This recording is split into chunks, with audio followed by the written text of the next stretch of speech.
किशोरी जी करुणामयी हैं, दयालु हैं।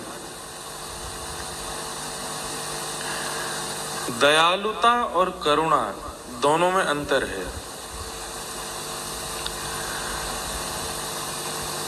दया परिस्थिति या सामने वाले की स्थिति देख के की जाती है। हम बहुत दीन हैं, हम बहुत हीन हैं, या हमारी स्थिति ऐसी है, तो किशोरी जी उस स्थिति को देख करके दया करती हैं। लेकिन करुणा सहज होती है। उसमें किशोरी जी ये भाव नहीं रखती कि उसकी स्थिति कैसी है, उसका मन कैसा है, उसका व्यवहार कैसा है, उसका स्वभाव कैसा है। कैसा भी हो, वहां करुणा करनी ही है। दया एक बार को की जाएगी उसकी स्थिति देख करके, मन स्थिति देख करके, लेकिन करुणा अनवरत होती है।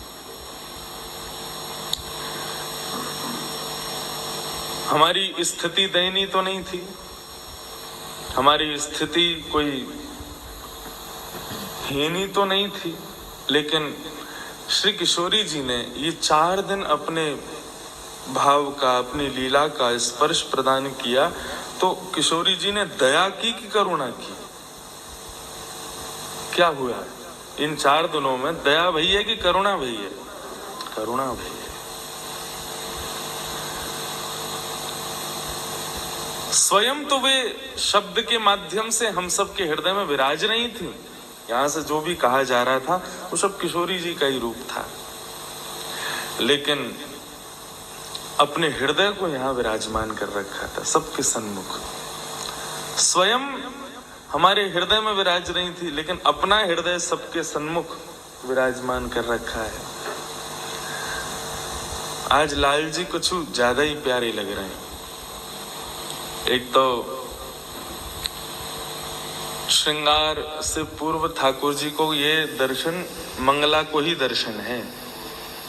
अभी ठाकुर जी ने श्रृंगार पूर्ण धारण नहीं किया है, केवल एक पतली सी काचनी में और 2 माल धारण करके पाग पर, वो तो थोड़ा बहुत सजा के लायो में, क्योंकि ये बड़े शौकीन है सजवे के।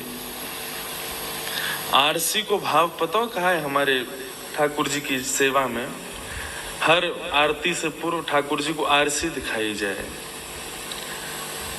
ऐसा भाव है। जो ठाकुर जी को स्वरूप है वो तो कृष्ण है, लेकिन जो श्रृंगार है वो किशोरी जी। ठाकुर जी आरती करवावे थे, पहले देखें तो वाको भाव ये है, अरे मेरी मैया, या जो भी सेवक है, अरे मेरी मैया आज ने मुझ को दिखा तो सही किशोरी जी ने कितनी करुणा मुंह पे करी है। किशोरी जी आज मुंह पे कितनी बरसी हैं, या किशोरी जी आज मुंह पे कितनी आई हैं, मुझको दिखाओ। ठाकुर जी आरसी में देखें स्वयं को।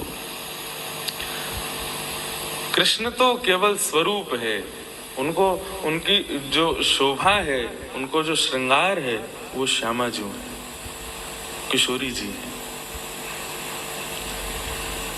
तो आज ठाकुर जी मंगला के भाव से विराज रहे हैं। अब इतनी जल्दी कहाँ इतना श्रृंगार होता है? ठाकुर जी को चाहिए 1-1.5 घंटा तो तैयारी में लगे ही हैं, लेकिन आज मंगला के भाव से विराज रहे हैं। और जिस आसन पर विराज रहे हैं, ये तो सोच सोच के कल से ही मैं आनंदित हो रहा हूं। राधा निवास की श्री किशोरी जी जिस आसन पर, करीब बता रहे 45 वर्ष पुराना आसन, 45 वर्ष पुराने आसन पर, जिस पर किशोरी जी अनेक वर्षों तक राज करती रही। कल लाला की विश्राम रात्रि थी यहाँ इस निकुंज वृंदावन में, तो किशोरी जी ने अपनो आसन भेजो कि आज रात्रि यहाँ पे पढ़ो, आज रात्रि यहीं पे विराजो, और आज यहाँ आप सबके मध्य में भी वही आसन पे ही विराज रहे हैं।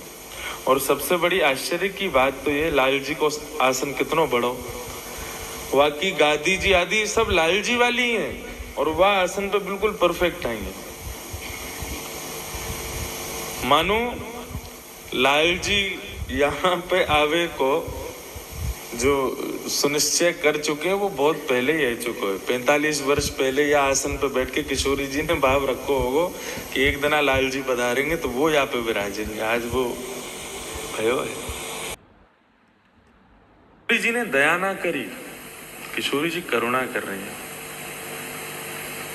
करुणा अनवरत होती है, दया के पीछे कुछ ना कुछ भाव छुपा होता है। किशोरी जी हम पे दया कर रहे हैं, करुणा कर रहे हैं, और वही करुणा को फल है कि आज हम सब यहाँ श्री किशोरी जी के भाव स्पर्श को प्राप्त करके आज विश्रांति को प्राप्त हो रहे हैं, विश्राम करवे जा रहे हैं। विश्राम को भाव है कि पुनः उत्थापन होगो। आज ये कथा खत्म है रही है, अंत है रही है, ऐसा नहीं, विश्राम है रही है। आज ये भाव, ये हमारो आपको मिलन, लाल जी को हम सबके मध्य को बैठनो, भ्रमण करनो, सुंदर पद गायन होनो, इन सबन को विश्राम है रो है। एक ना एक दिन पुनः या को उत्थापन होगो, पुनः उजागर होगो, पुनः प्रकट होगो, ऐसा भाव। तो श्री किशोरी जी की अनंत करुणा केवल हम आप सब पे ना पड़ी है, जो किशोरी जी के पात्र हैं उन पर करुणा हो गई।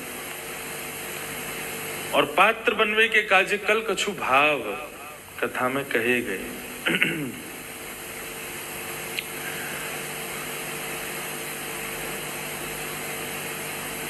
तीन बात, विरक्तिंद्रिय, प्रशांतात्मा और जितेंद्रिय, तीन भावन को विशेष ध्यान रखना है। अपने सुख को ज्यादा विचार ना करना, हमको सुख मिले ऐसा भाव करके हम सेवा में यदि प्रवेश कर रहे हैं, लाल जी को वहां में भी कष्ट है। श्री ठाकुर जी के सुख को विचार करें, उनको जामे सुख मिले, वो भाव रखना है ठाकुर जी के सन्मुख। और वाकई लिए अपनी इंद्रियन को जीतना बहुत जरूरी है। ये भले ही एक ज्ञान को विषय है, लेकिन एक बात आपको स्पष्ट करूं कि हम जा भाव से, जा भक्ति से श्यामाजू को, श्री श्याम जी को लाड़ लड़ा में, वो भक्ति के दो पुत्र हैं, ज्ञान और वैराग्य। यदि ये दोनों जीवन में नहीं आएंगे ना, तो भक्ति प्रसन्न नहीं रहेगी। हम जा भक्ति से श्यामाजू को पुष्ट करना चाहे, लाल जी को पुष्ट करना चाहे, वो पुष्टि को भाव तभी होगो जब भक्ति के दो पुत्र भी जीवन में हो।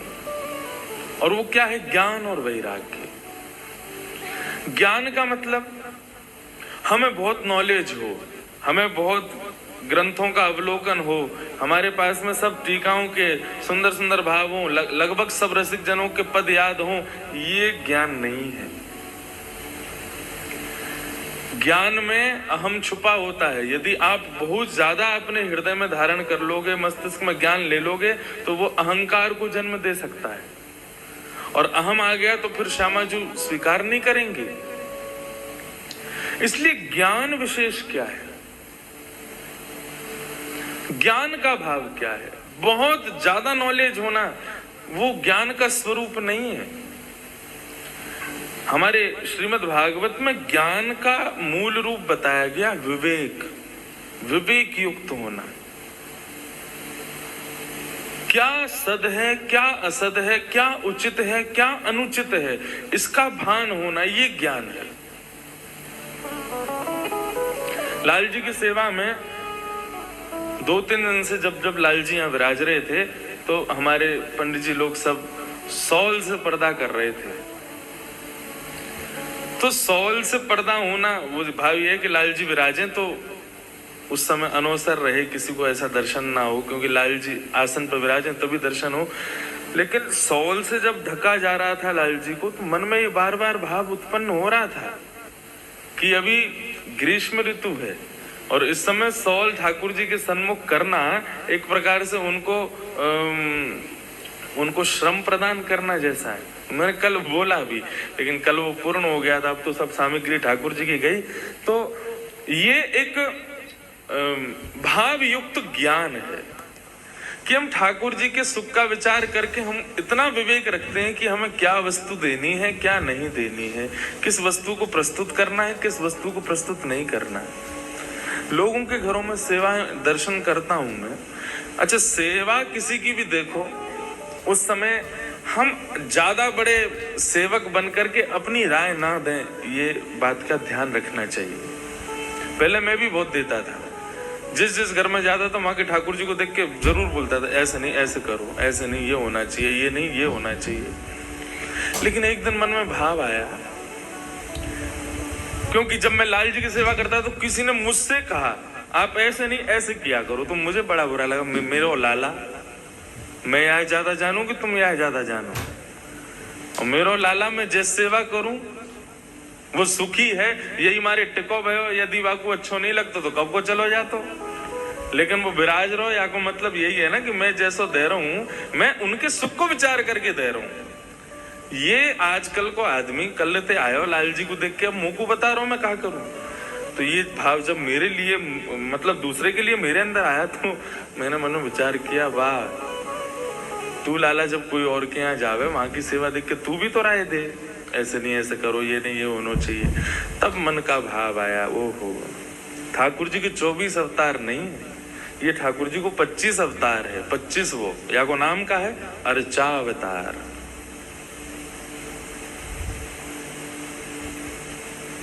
जो हमारे घर में विराज रहे हैं, एक सदस्य बनके, एक घर के स्वामी बनके। ये जो ठाकुर जी को अर्चा अवतार है ना, ये आपके द्वारा दी गई सेवा चाहे जैसी हो वह को स्वीकार कर वे आए। आप जो प्रदान करोगे वह को ले वे आए। कभी यदि नमक कम पड़ गो दाल में तो बेचारे चिल्लाएंगे ना मंदिर में, थे ओ मैया तेने नमक कम डारो है या मैं नींबू ना निकले के आने मुंह को स्वाद दिला, पालेंगे। कभी शिकायत नहीं कर सकते, उसके पीछे भी एक कारण है। कल को जब हमारी मृत्यु होगी, हम ठाकुर जी से निश्चित शिकायत करने वाले हैं, ठाकुर जी आपने जीवन में ये यहाँ इस जगह पे मुझे कष्ट दिया, इस जगह पे आपने अनधिकारी चेष्टा करके मेरे साथ ऐसा किया। ठाकुर जी कुछ नहीं बोलेंगे, सब सुनते रहेंगे। सुनते सुनते सुनते सुनते जब तुम्हारी पूरी हो जाएगी तब ठाकुर जी कहेंगे हाँ भाई लाओ, मेरी लिस्ट निकाल के लाओ। अब एक दिन बहुत जोर की बारिश पड़ी थी, अच्छा ठंडा हो गया था मौसम। बोले हाँ, सुबह सुबह तुमने ठंडे जल से मुंह को स्नान कराया, मैं ठिठर गया। मैंने कछु कही? सर्दीन में ऐसी जोर की, आपके नागपुर में तो सर्दी पड़ती नहीं है मेरे ख्याल से, तो हल्की फुल्की होती है। हाँ, हमारे वृंदावन जैसी ना पड़े, आदमी ते आदमी ना दिखे। ठाकुर जी फिर अपनी लिस्ट निकालेंगे। एक बार तुमने गड्ढे की सब्जी बनाई थी, उसमें ऐसी मिर्च डाली थी, बाद में परिवार वालों उसको खाने के बाद में 4 गुलाब जामुन दबा गए। मैंने कुछ कहा? मैंने तो पाया। ये अर्चावतार जो हमारे घर में विराज रहे हैं ना, इनके भी बहुत भाव है शास्त्रों में। सेवा भाव भी है, हमारे ऊपर कृपा बनी रहे उसका भाव भी है, आदि आदि कई भाव है। लेकिन उसमें एक भाव यह भी है कि कहीं तुम कल को शिकायत करने बैठे अगर लाल जी से कि आपने ऐसा ऐसा ऐसा ऐसा किया, ठाकुर जी फिर अपनी शिकायत लेंगे। और तुम्हारे घर में जितने चित्र है ना ठाकुर जी के, वो सब चित्र नहीं है, सब में ठाकुर जी विराज रहे हैं। ठाकुर जी कहेंगे 20-20, 25-25 दिन है जाए, मेरे बाद चित्र को साफ भी ना करे, धूल जम जाए। मैंने कछु कही? सब स्वीकार मैं कर रहा हूं तो फिर तुमको दिक्कत क्या है? मैंने भी तो स्वीकार किया जैसा तुमने मुंह को रखना चाहो, तो हम स्वीकार क्यों नहीं करें? कल रात विनोद जी की चर्चा जब चल रही थी तो उनका भाव यही तो आया था कि वो कहते थे कि जब हम गाते हैं कि राजी में रजा, और उनकी राजी में रजामंद रहो, फिर रहते क्यों नहीं है? बिल्कुल सत्यता है। ठाकुर जी जैसे चाहें वैसे रहना सीखो, वैसे रहो, क्योंकि वे भी रहते हैं जैसे हम चाहें वैसे रहते हैं, प्रेम रखते हैं। लाल जी बड़े कृपालु। हमारे वृंदावन में एक संत हुए, बड़े भजननिष्ठ संत। भजन में उनकी इतनी रुचि, नाम जप में। अच्छा, ठाकुर जी के उपासना भी कई प्रकार की, एक नाम उपासना, एक धाम उपासना, एक स्वरूप उपासना, एक कथा उपासना, एक कीर्तन उपासना, ऐसी ठाकुर जी की अनंत उपासनाएं हैं। किसी की उपासना केवल स्वरूप में होती है, उस स्वरूप के अलावा बाकी की उपासनाओं में उसकी इतनी रुचि नहीं बन पाती, कथा में उसका मन नहीं लगता। उसको बस ये रहती है मेरे ठाकुर जी क्या कर रहे होंगे, मेरे ठाकुर जी का अब ये उत्सव करना है, ऐसी लीला करने, ये सब। कईयों की कथा उपासना, वो कथा में इतने मग्न रहते हैं लेकिन सेवा में उनकी ज्यादा रुचि नहीं होती। हाँ, ठाकुर जी के दर्शन कर लेंगे लेकिन सेवा का जैसे भाव रखो तो उनसे सेवा नहीं हो सकती ठाकुर जी की। कईयों की नाम उपासना होती है, वो नाम में इतने निष्ठ होते हैं कि उनको फिर कथा भी नहीं चाहिए, उनको ठाकुर जी का स्वरूप दर्शन भी ना हो तो चलेगा, लेकिन वो नाम में प्रवृत्त रहते हैं। तो वो संत नाम उपासी थे, बहुत नाम उपासना करते थे लाल जी की। और 24 घंटे में करीब करीब 20 घंटा ठाकुर जी का भजन करना, नाम उपासना करना, और 1-2 घंटा थोड़ा आराम करके स्नान ध्यान कर लेना, और फिर ब्रजवासियों के यहाँ जाकर के कुछ भी मांग करके पाना। अच्छा बंधुओं, एक बात सुनो, कभी भी बरसाना जाओ, वृंदावन जाओ, हर बार आप अपने तरीके से गए हो, इस बार मेरे तरीके से जाना। कैसे जाना है सुन लो, बस जा तो नहीं पाओगे लेकिन फिर भी सुन लो। वृंदावन शतक, उस पर सिग्नेचर हैं श्री किशोरी जी के कि मेरी प्राप्ति करनी है तो या शतक को अपना लो, वृंदावन शतक। उसका एक भाव है, वृंदावन रहो, बरसाना रहो या ब्रज में जाओ तो कैसे जाओ। भ्रातः तिष्ठ टले टले विटपिना ग्रामेषु भिक्षामटः स्वच्छन्दं पिबयामुनं जलमलं चीराणि कण्ठां कुरु सम्मानं कलयाति घोरगरलं नीचपुमानं शुधा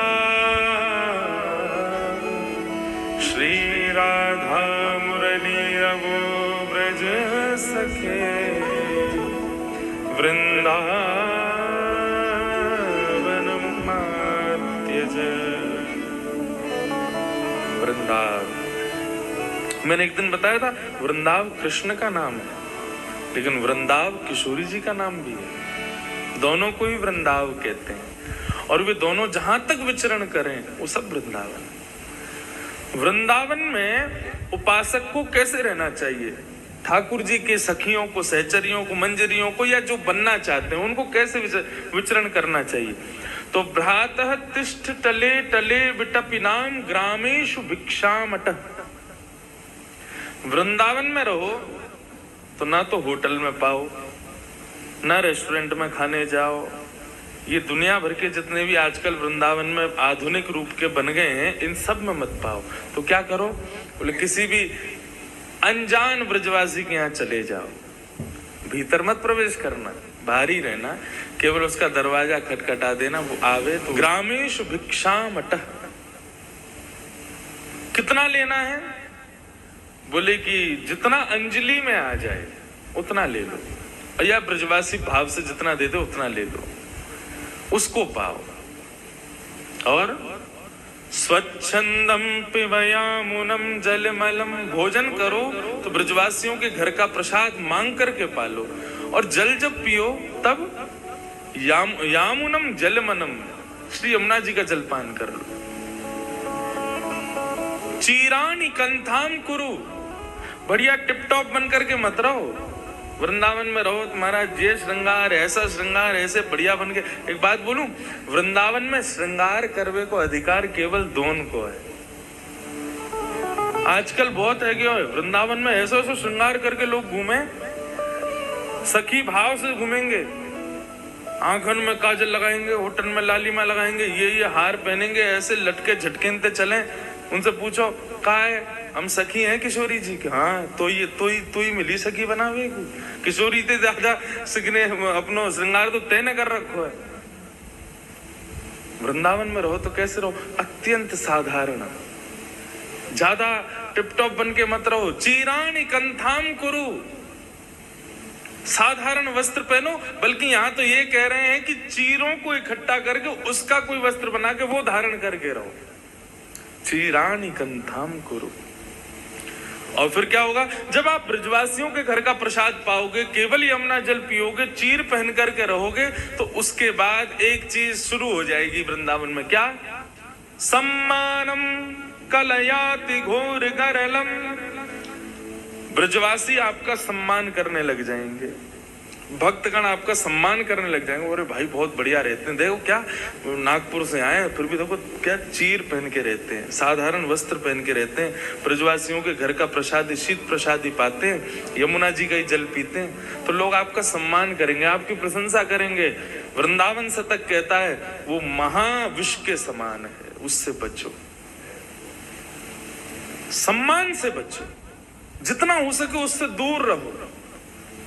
आपको एक बात स्पष्ट कहूं, कोई यदि आपकी सेवा की भी प्रशंसा कर दे ना, उस समय में उनके सन्मुख तो देखो कुछ रूप मत बनाना, कुछ भाव मत रखना, क्योंकि देखो कोई अगर भाव से कह रहा है तो उसको ये नहीं लगना चाहिए कि देखो मेरी बात का कितना अनादर किया, कहीं उठ के चले जाओ या कुछ।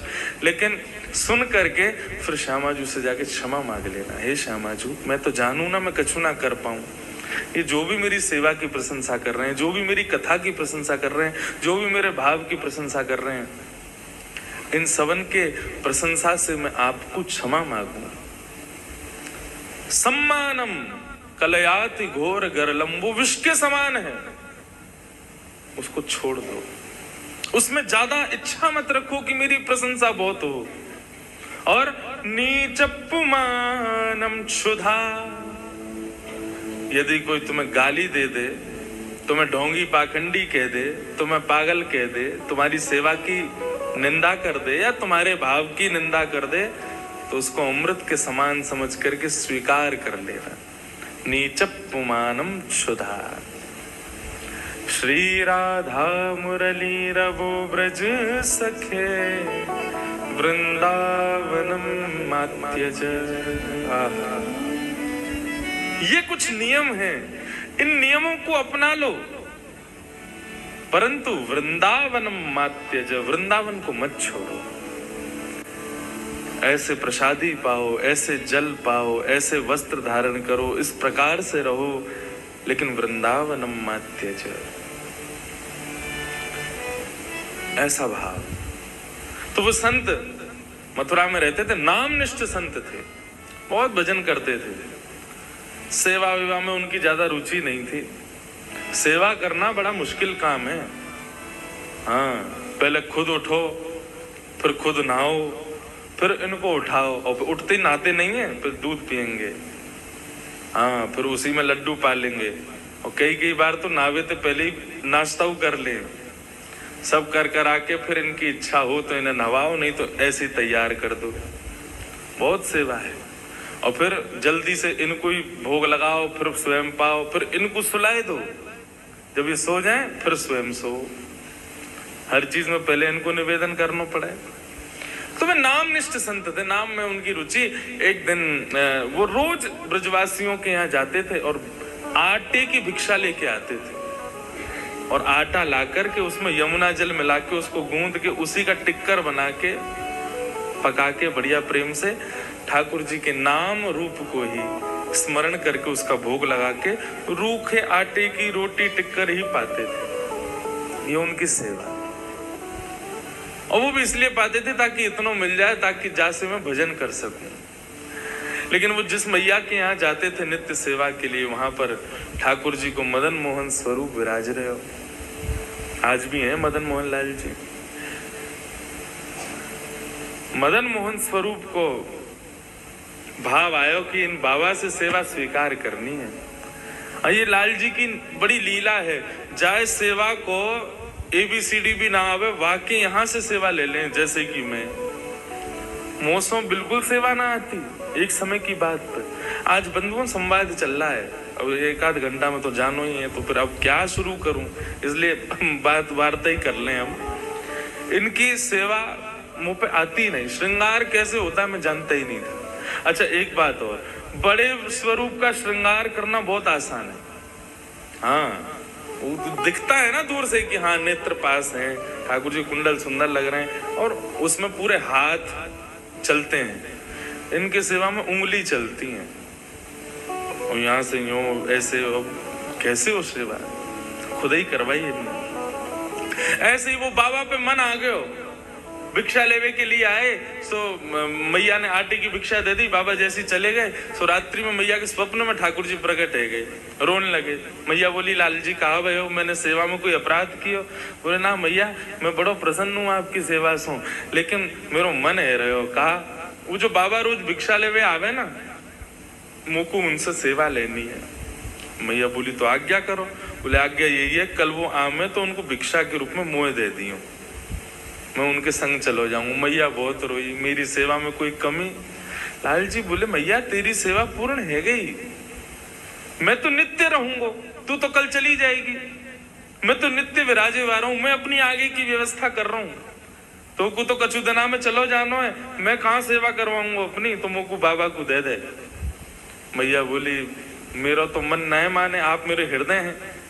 बोले प्रभु आप कृपा करो, मुझको उन्हीं को दे दो। दूसरे दिन बाबा जैसे पधारे, मैया रोती रोती गई, बाबा तुमने कहा कर दियो, कोई टोना टोटका कियो? बोले कहा मैंने कहा कियो मैया?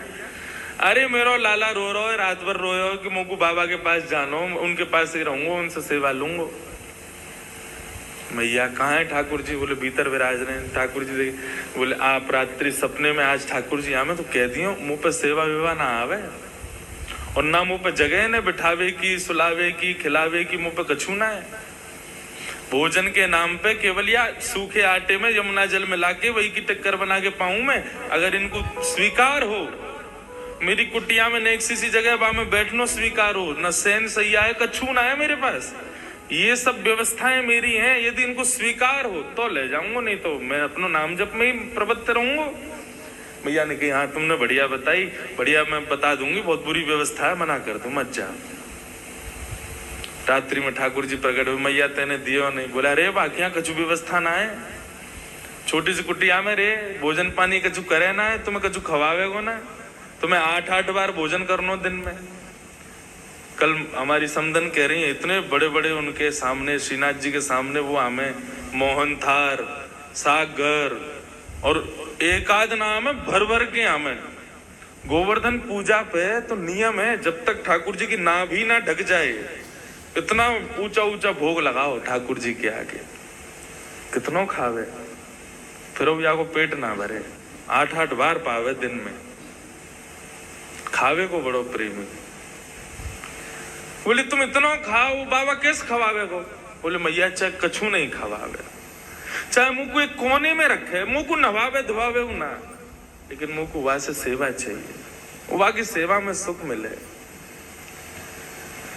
मैया बोली तुम्हें जानो है तो तुम कैसे जाओगे? दूसरे दिन बाबा आए, बाबा इन्हें कोई व्यवस्था ना चाहिए, कछु ना चाहिए, यूं कह रहे हैं जैसे बाबा रखेगा वैसे रह लूंगा, लेकिन रहूंगा उन्हीं के पास। बाबा बोले ठीक है लाओ दो। ठाकुर जी आए, ठाकुर जी को लेकर के अपनी कुटिया में लाए, एक कोने में नेक हल्क को पत्रों से कपड़ा बिछा के अब ठाकुर जी को विराजमान कर दियो। अब बाबा को तो रोज को 20-21 घंटा को नियम नाम जप करो।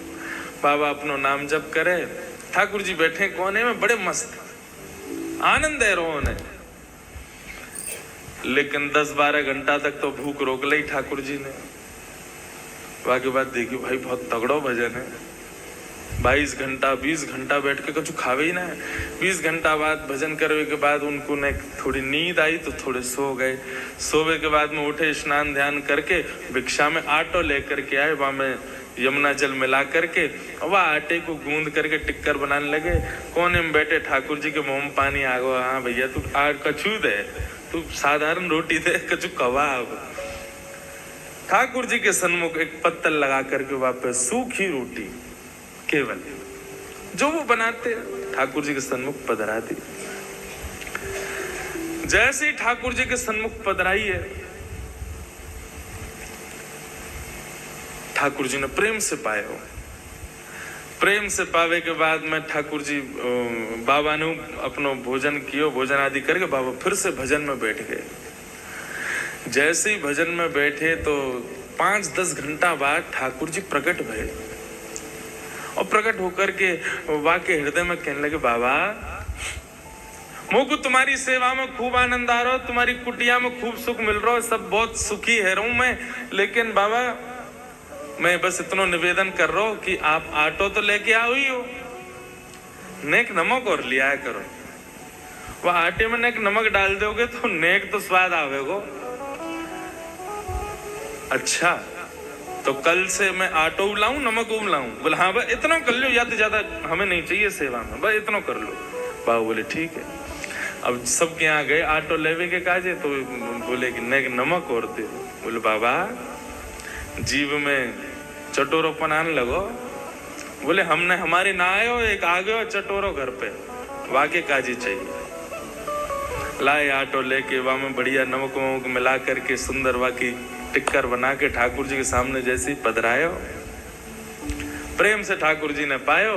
पाने के बाद में बाबा अपना भजन कर बैठ गए। 2-4 दिन ठाकुर जी कुछ नहीं बोले। 2-4 दिन तक बाबा यही नमक रोटी खवावे।